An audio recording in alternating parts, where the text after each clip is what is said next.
Hello and welcome to This Is Matt. We have a couple of Xboxes on the table. We do have a couple of Xboxes on the table. We have the Xbox Series X and the Xbox Series S. I hate having a lisp while trying to say those. S and X, Yes. two very different consoles. So of course, huge shout out to Microsoft for giving us an early look at the hardware behind the brand new Xboxes. So to be clear, if you have seen the main channel video where we did a full unboxing of each, you'll know that these are non-functional units. However, there's actually a lot that we can learn from not only all of the leaks and all of the announcements with this price and the release date and everything, but also just the general size of these consoles, I think is really surprising. Literally shocking at how small these, like the S actually is. Like, we knew the size of the X. Yes. But when Microsoft said that the S was going to be the smallest console they've ever made, it's borderline pocket size, man. Before we get into Crazy Town, let me explain why I think the S makes a lot of sense. So, if you're not familiar with either of these consoles, they both will play the same games, right? So just like the current Xbox One S and One X will play the same games at different frame rates and resolution, etc., it's the same thing for these consoles. The big difference is in price. So the Xbox Series S is available for $300 on November 10th, whereas the Series X is available for what I still think is a reasonable $500. We look at this. This is almost like impulse buy territory for a next-gen console. So I agree with you that the price, $499, is totally reasonable for what you get with the X. Yeah. I mean, from what we know about this, it is roughly equivalent to an RTX 2080 or maybe a little bit more powerful, which currently is a $500 graphics card. Yeah, ignoring the nerd speak that you're gonna spew in a Oh, second. I've got nerd speak for days. Like looking at spec for spec, whatever, you get almost all of the important functionality out of the S. You're still getting higher frame rates, and you are getting, ray tracing. Before we go too far into that spec, there are a couple of things to keep in mind. So first of all, to run through the speeds and feeds really quickly, they both have the same Zen 2 based CPU cores. So this is what you would basically get in like a Ryzen 7 processor right now. So that means you got 8 cores that are clocked 3.4 to 3.6 gigahertz here, 3.6 to 3.8 here, essentially the same thing. Both of these consoles have the Xbox Velocity architecture. So the Xbox Series X is targeting 4K 60 frames per second for games with the ability to go up to 120 FPS for certain titles, for multiplayer modes. Again, up to developers, whatever they want to do, but 60 4K is really kind of what this thing is built for. The Series S, on the other hand, is built for 1440p at 60 FPS. Now, that doesn't sound like a major difference, and it's not, right? So both of these consoles can put out a 4K signal, but something that I'm very curious about, and something that quite simply looking at the specs doesn't make sense to me, is how there's going to be such a small difference between them. Because you think going from 1440p to 4K is, I believe, roughly about twice as many pixels, and yet the Series X has over 3 times the graphics performance, which to me makes me think that the Series S might be a little closer to 1080p than 4K in some games. Going back to what you say with this having no optical disc and having half the hard drive, that's the one thing that I find kind of weird about the S, because Xbox is going all in with their Game Pass, the Game Pass Ultimate. Now, I could not personally care less that there's no optical drive in this, because we're at a point with games. I'm glad that you have a collection of games. I'm glad you're proud of your collection, but the fact of the matter is, we still have to download major patches to the SSD. So having that physical disc does not really help you when we talk about the hard drive, the SSD. Yeah. Well, and you always have to install the discs anyway. Right. I will say one thing. I actually do generally agree. You do lose something with the S. In fact, you actually lose it with PS5 too, and they both have their full digital editions, right? Yeah. So there is a version of the PlayStation 5 that has no optical disc drive. So just like the Series S, you're going to be forced to download those games, and that does mean you lose some things, right? You're not going to be able to buy and then turn around and trade in or sell games. You're going to be completely limited to downloading.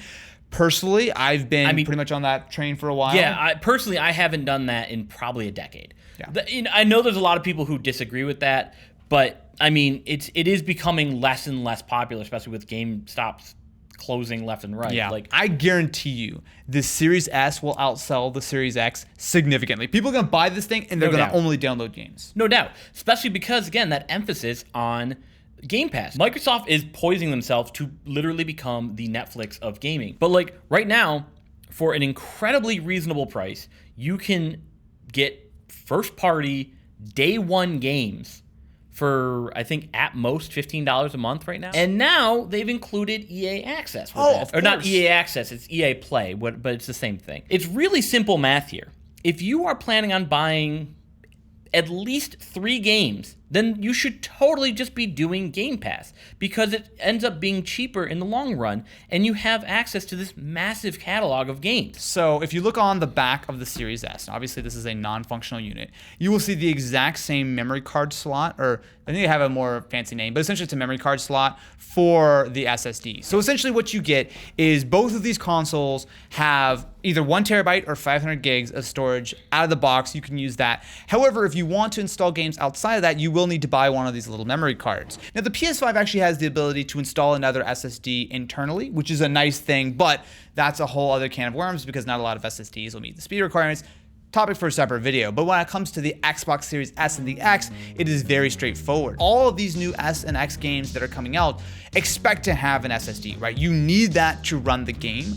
But the downside is that it's certainly not going to be cheap. So while you might spend $300 and buy your Xbox Series S with half a gig of space or half a terabyte of space, you can fill that up pretty quick, and then you need to start buying those external drives. So that's a little bit of a downside if you're a really heavy gamer. We've joked a couple times that, you know, we're waiting for the, you know, the Call of Duty version of this memory card that's just gonna have the game pre-installed on it. It's gonna be a terabyte a game, but like the way that Warzone has been ballooning, it's not actually that crazy. It's not crazy. In speaking with the Xbox guys, they seem to have very much kept the door open that there could be additional sizes, maybe a 2 terabyte or something in the future. It's generally speaking, the slot will support, I think, pretty much anything. So going forward, larger drives will likely be available. I'd be very surprised if there's not a third-party one available, you know, at some point. But the PS5 SSD actually is faster. Yeah. So both of these consoles are taking advantage of compressed memory, which will essentially speed up those SSDs.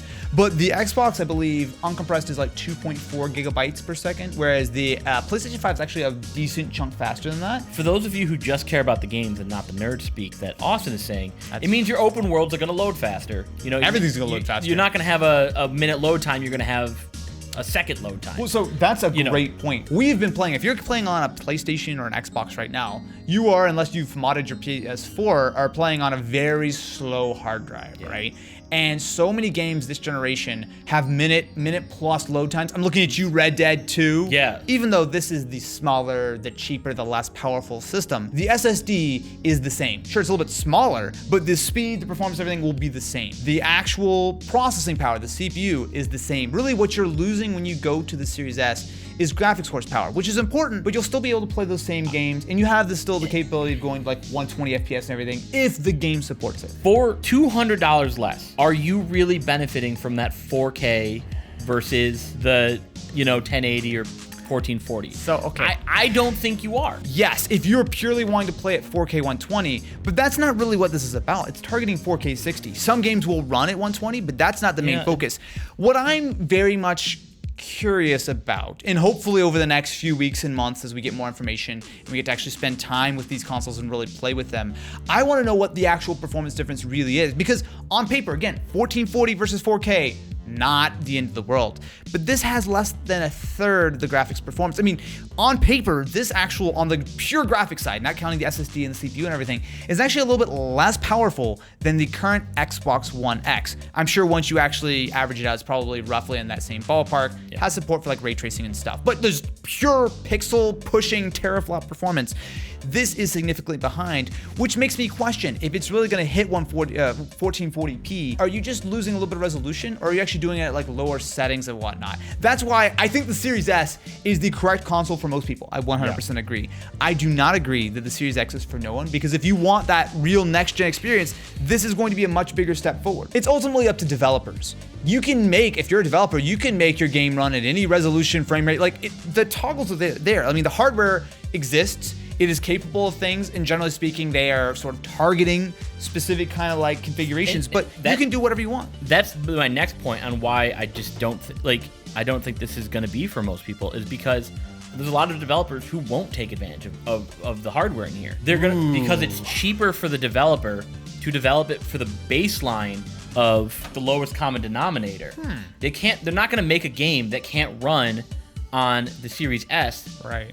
but can run on the X. Wait, hang on. Are you trying to argue that the Series S is going to hold the next generation of consoles back? Because Yes. this is now the lowest common denominator? Yes. Interesting. As a developer, and I'm certainly not a developer, but I think from a developer point of view, a game that will run on S should run on X and should have the ability to sort of push those higher settings and frame rates and resolution, but that same game will still run. This still has 10 gigs of RAM, which yes, is less, but generally speaking, when you think about the lower resolution like that, it actually does kind of scale.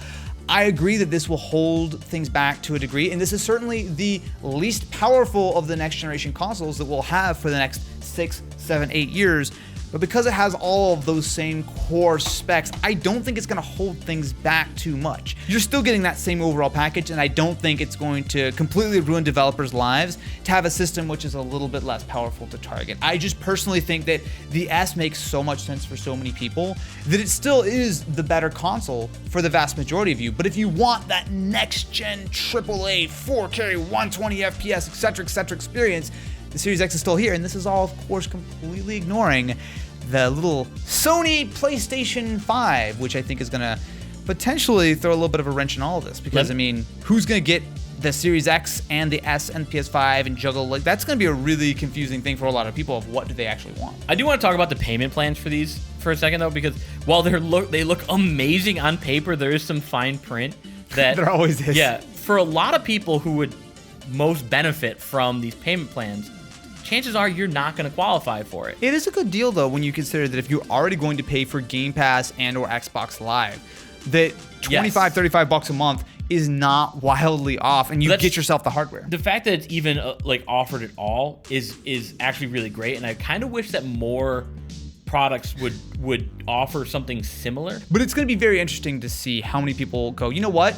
Yeah, Game Pass looks good. You know what? Yeah, I want to go play Halo. 25 bucks a month? Sure. Give me that Series S. I think that's going to be a huge, huge seller.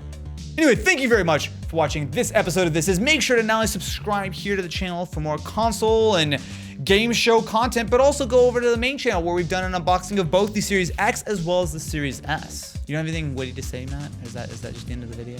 Tell us in the comments how much you hate the Xbox and how you're just going to get a PlayStation. No. Because that's what you do on every other one of our videos. Please don't.